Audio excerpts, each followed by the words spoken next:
Welcome back, Harbor Hawks Nation, to another episode of the Parking Lot Preview. We're here on July 7th. That's 7-11 for all of you Happy keeping track 7-11. out there. I'm Mike Maynard alongside Matt Coates, who just spoke.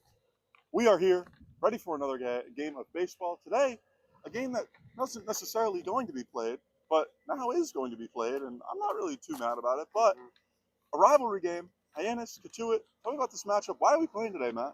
Yeah, Mike. So on June 30th, we were scheduled to play the Cotuit Kettleers for this game. In that game, however, about 5:15, a monsoon opened up above McKeon Park, effectively canceling that matchup. And ironically, today, the rain date has a bit of gloomy weather itself. Very overcast, very windy. However, the radar is telling us no rain, so knock on wood, we're going to get this game in and we're going to play today. But hey, Battle of Barnstable, these are two teams who are rivals, two teams who don't necessarily love each other, but more importantly, massive implications in the West, because we're going to talk about Cotuit's game last night and how that impacts the first, second, and third seed in the Western Division, Mike. Well, you mentioned it. Right now, Hyannis coming in at 12-8-1. Cotuit 13-8. You couldn't get closer than that record-wise if you tried. So these two teams have shown a lot of ability to win close games, to win games against each other. Maybe some more than others, but hopefully that changes tonight. But it's going to be a good game between two good teams, two teams that are battling for the top spot in the West. But we'll start with last night's recap here at McKeon Ballpark. Last night, Hyannis takes on the Falmouth Commodores. Matt, walk me through what happened last night. Yeah, Mike, it was a massive 4-3 victory on a walk-off last night against the Falmouth Commodores. That walk-off, Michael Talo hit a ball to the right fielder in the air with the bases loaded, no outs. It was caught. Kane Kepley, the speedy leadoff man, outfielder for the Hyannis Harbor Hawks, tagged up from third on what wasn't a very deep fly ball. When the ball came off to Talo's bat, myself included, I think everyone in the stadium was like, oh, perfect, we're going to win this game. Outfielder caught it, made a great throw to plate, bang, bang play, but Kane Kepley ran in and basically somersaulted to home base, made it safely. Talked to him after the game. He said, I just like winning, man. I did everything I wanted to, anything in my power to win that game. And we saw a big victory because Hawks were leading early on, and then Falmouth came back, started knocking on the door, forced a walk-off opportunity. Luckily, we capitalized. It's happened a lot recently where the Harbor Hawks have been leading for the majority of the game or towards the end of the game, and then that ninth inning seems to be a problem here. I got a bug on my shoulder. Big ant on your collar. Not anymore, though. Thank you very much.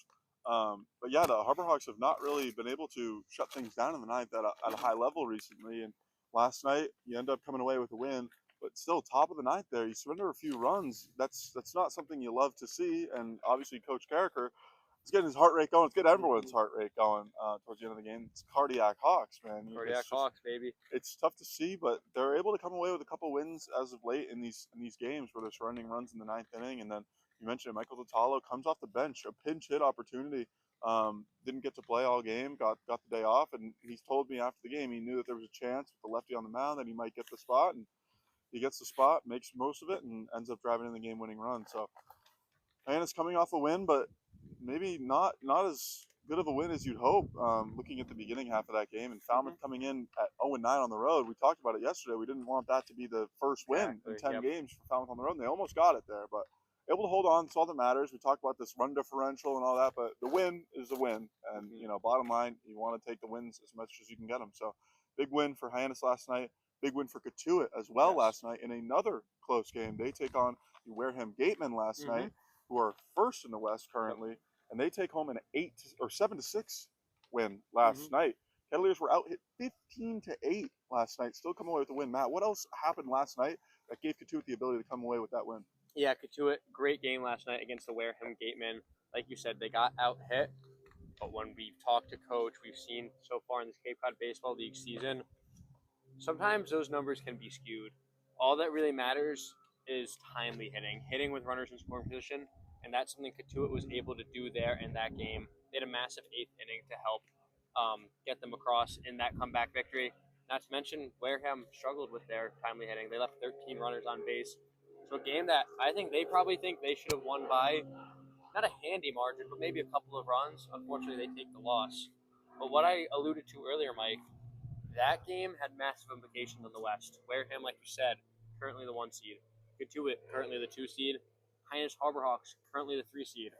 A Cotuit win last night over Wareham brings them closer to the 1 seed, but it also brings us closer.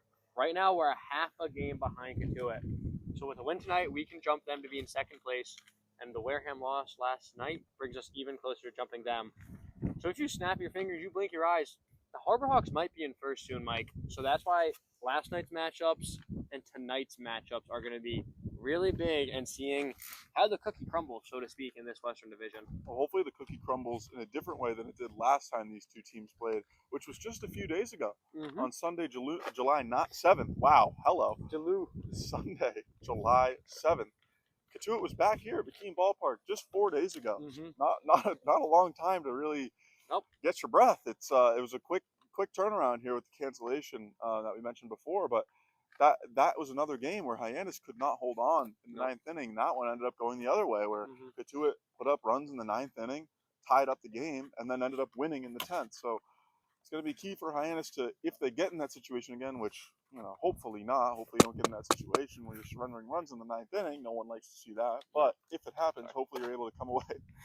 I stepped on Mike's foot, guys. All good. Sorry. Hopefully you're able to come away with a win, unlike July 7th, as I mentioned. But it was a good game. Two teams battling throughout, and then the other game back at Lowell Park, Cotuit comes away with a win in that one as well. Hyannis isn't really doing too good against Cotuit so far, but it's a new game, new day. You have 4 days to reset, get it going. It's a familiar team, though. They know what to expect. And Cam Schulke, who had a lot of success against the Harbor Hawks last game, shouldn't be pitching tonight. Yes, he got the win last night. Shouldn't be pitching. Gave the Harbor Hawks bats a lot of trouble last outing for the Harbor Hawks offense, and that shouldn't play a factor tonight. So, anyways, speaking of pitching, though, we'll move on to the pitching matchup for tonight. Matt, who we got on the mound for Hyannis tonight? Tonight we have a guy whose name you guys should recognize at home. It's a guy who's pitched for us several times so far this season. Aaron Savory, the 6'3" right-handed pitcher out of Iowa. This is going to be his 5th appearance tonight. He has 1 start in his first 4 appearances. That's because he was the guy who relieved Joseph Jerwa in each of his first 3 starts. They scheduled it this way so that Jerwa could get his 3 starts in, and then right after that, when he went home, Aaron Savory could come on in and take that place as the ace in our rotation, because Savory is fully capable of being an ace himself. So far on Cape, 2.77 ERA, 8 strikeouts, 18 strikeouts with only 8 walks and 6 hits surrendered on the mound. Great pitcher, has great stuff, and a guy that I know this team has the utmost confidence in. And Coach Carricker, when we've talked to him, definitely has made that very prevalent. We know that that's one of his main guys that he trusts in these big situations, in these big games against division opponents. When the seeding matters, times like this, it's important to have a guy that you trust, that you can go to. And Aaron Savory is one of those guys that, with 13 innings under his belt now, I believe he's 2/3 of an inning below first place right now for the Harbor Hawks' most used pitcher. So he's got a lot of experience so far. Like you mentioned, 4 appearances to this point, and now has a start under his belt. He knows what to expect here at McKean Ballpark. He'll be ready to go. You mentioned it earlier. You saw him before the show. We talked about this. You saw him in the dugout. Seemed calm, seemed collected. Had an AirPod in, getting some music in. Pre-game ritual. He knows what he's expecting. He knows he's getting the start today. Hopefully he's in for a big game tonight. But he's got a matchup against another guy that, we talk about these ERAs not meaning a lot, but this is another one. Colton Hartman, 6'3" left-handed pitcher, freshman from Louisville. He has 6 2/3 innings pitched on Cape, so not as much experience as Aaron Savory there. 3 appearances, has not got a start yet. It'll be interesting to see how he comes out the gate, if he's going to have that experience from school maybe that gives him that opportunity. I believe it was around 30 innings pitched for him at school, so not a huge sample size there either. But Aaron Savory, the guy that knows what to expect in this situation against a younger guy, and that younger guy with a higher ERA than most people would like to see. God, what have we seen out of him so far on Cape, and what can we expect tonight from a young guy that hasn't got a lot of experience? And tell me about his numbers so far. Yeah, we look at Colton Hartman, the 6'3" left-handed pitcher out of Louisville, as you mentioned. 10.8 ERA on Cape. Obviously, you don't want to be in the double digits. Simple as that. I think the more glaring number is the 11 hits over his 3 appearances and only 6 innings pitched. So that means a guy coming from college with metal bats to a wood bat league isn't necessarily getting the weak contact you would like to see. Guys are putting the ball in play, and they're putting it where the defenders aren't. Simple as that. So if he wants to get that ERA down, it's going to start with his whip, his walks, and his hits allowed. per innings pitched, obviously. So if he wants to induce more soft contact, maybe watch for him to keep the ball lower in the zone, try to get more ground balls rather than letting guys square him up and get on base. He calls up base traffic. You run your pitch count high. You allow a team like the Harbor Hawks to maybe bunt, walk, steal some bags, and manufacture runs, as we've seen so much this year. I like that as a great transition into my player of the game pick tonight. Oh, Wasn't even really thinking about it, but the way you're talking right now really makes me want to pick Josh Tate. Yeah. Outfielder out of Georgia Southern, has had a lot of success so far, and his main attribute that I think stands out is his speed. The speed has played a huge factor. He's bunted for some base hits. A lot of infield singles, though, just getting the ball on the ground and beating out grounders. Ichiro-esque. Nothing really alike other than that aspect. But I like Josh Tate to have a big game tonight. I believe he's playing left field and batting ninth tonight in the 9-hole. So your second leadoff guy, help Cotuit Kettleers out at that leadoff spot. I like Josh Tate to have a big game tonight. We haven't seen him a lot recently. He's been getting games off here and there, and a guy that still has not a lot of experience on Cape so far, but I like him to have a big game tonight against Colton Hartman. Matt, sorry, forgot I'm hosting this episode. Matt, I'll kick it to you. Sorry so much for cutting you off. Why don't you give me your player of the game? I'd love to hear it. I know the fans would love to hear it as well. Thank you, Mike. I appreciate that a lot. I'm going to be honest, guys. I didn't look at the lineup, so if this guy's not in the lineup, it's one of those things. Don't Don't have my phone. I'm going to pick Jackson West. He's the catcher out of Florida State. He's in the lineup. I think he had to be. But when you look at the past two games, one catch by Dalton Bargo, one caught. Oh, no, not caught by Cannon Peebles. Excuse me. Regardless, Jackson West, I feel like, hasn't been behind the dish in a bit. And Jackson West is a guy who came in 4 for 5 with 4 RBIs in his first game, then has maybe cooled off a bit. We see some other guys getting behind the dish. He hasn't been playing as much. I think it's just his time to come back and remind everyone who he is. Florida State product, great player. You love your Seminoles. I love my Seminoles. That's why I got to stick with them. Jackson, go out there, perform behind the dish, and in the batter's box tonight. Love it. All right, well, we're going to start something new this episode. Oh, yeah. I haven't really thought about it, but I'm going to go with it tonight. Uh-huh. I'm going to go with the score prediction. We're going to give each of us, we're going to give our score predictions.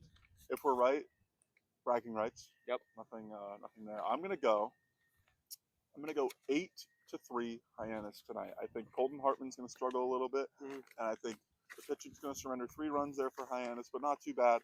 And no more interesting games, no more 9th inning allowing runs. Keep it a 5-run lead, walk away with a win. I like that, Mike, but I'm going to go in a different direction. I'm going to say we see 2 teams coming off of 1-run victories. See 2 teams that have played in close affairs so far this season, regardless of what the box score tells you. And I think tonight's going to be another close affair. Give me 6-5 victory for the Harbor Hawks. They don't need to go to the bottom of the 9th, though. It's going to end after the top of the 9th. They're going to have that lead heading into the 9th inning. Going to shut down Cotuit, top of the 9. We're going to win 6-5. Love to see it. Hopefully the win just comes, you know. Score prediction aside, let's hope for a Harbor Hawks win. Hopefully we get this game in. We should be fine. But if you don't want to come, if you're worried about the rain, watch the broadcast. We'll be right here on YouTube on the Harbor Hawks Baseball Network. Thank you so much for watching. As always, we appreciate you. We love you. Go Harbor Hawks. Hope we take home a win tonight. And we'll see you next time. Go Hawks. Go Hawks.